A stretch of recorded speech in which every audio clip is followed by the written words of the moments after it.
Hello friends, ഇന്ന് വളരെ tasty ആയിട്ടുള്ള ഒരു മുരിങ്ങയ്ക്ക തോരൻ്റെ റെസിപ്പിയാണ് ചെയ്തെടുക്കുന്നത്. ഇതിനു വേണ്ടി ഞാൻ മുരിങ്ങയ്ക്ക ഇതുപോലെ ഒന്ന് കട്ട് ചെയ്തെടുത്തിട്ടുണ്ട്. ഇനി നമുക്കിതൊന്ന് കുക്ക് ചെയ്തെടുക്കണം. ഇതിനു വേണ്ടി മുരിങ്ങയ്ക്ക ഞാനൊരു പാനിലേക്ക് ഇട്ട് കൊടുത്തിട്ടുണ്ട്. ആവശ്യത്തിന് വെള്ളവും ഉപ്പും 1/4 ടീസ്പൂൺ മഞ്ഞൾപ്പൊടിയും ചേർത്തിട്ട് നല്ലപോലെ ഒന്ന് കുക്ക് ചെയ്തെടുക്കണം.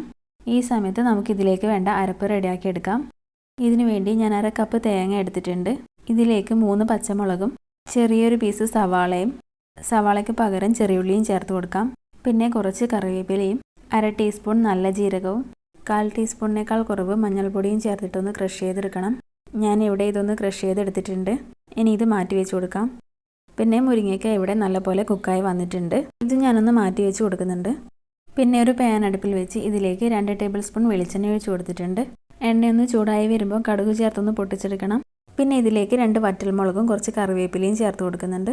എന്നിട്ടൊന്ന് മിക്സ് ചെയ്ത് കൊടുത്ത ശേഷം ഇതിലേക്ക് ക്രഷ് ചെയ്ത് വെച്ച തേങ്ങ ചേർത്ത് കൊടുക്കാം. എന്നിട്ട് നല്ലപോലെ ഒന്ന് മിക്സ് ചെയ്തെടുക്കണം. പിന്നെ ഇതിലേക്ക് കുക്ക് ചെയ്ത് വെച്ച മുരിങ്ങയ്ക്ക ചേർത്ത് കൊടുക്കണം. എന്നിട്ട് നല്ലപോലെ ഒന്ന് മിക്സ് ചെയ്ത് കൊടുക്കാം. തേങ്ങയും മുരിങ്ങയ്ക്കയും നല്ലപോലെ ഒന്ന് മിക്സായി കിട്ടണം. ഒരു 2-3 മിനിറ്റ് നല്ലപോലെ മിക്സ് ചെയ്ത ശേഷം സ്റ്റൗ ഓഫ് ചെയ്ത് കൊടുക്കാം. മുരിങ്ങയ്ക്ക തോരൻ ഇവിടെ റെഡി ആയിട്ടുണ്ട്. എല്ലാവരും ഒന്ന് ട്രൈ ചെയ്ത് നോക്കണം. വീഡിയോ ഇഷ്ടപ്പെട്ടാൽ ഒന്ന് ലൈക്ക് ചെയ്യാനും നമ്മുടെ ചാനൽ ഇതുവരെ സബ്സ്ക്രൈബ് ചെയ്തിട്ടില്ലെങ്കിൽ ഒന്ന് സബ്സ്ക്രൈബ് ചെയ്ത് സപ്പോർട്ട് ചെയ്യാനും മറക്കരുത്.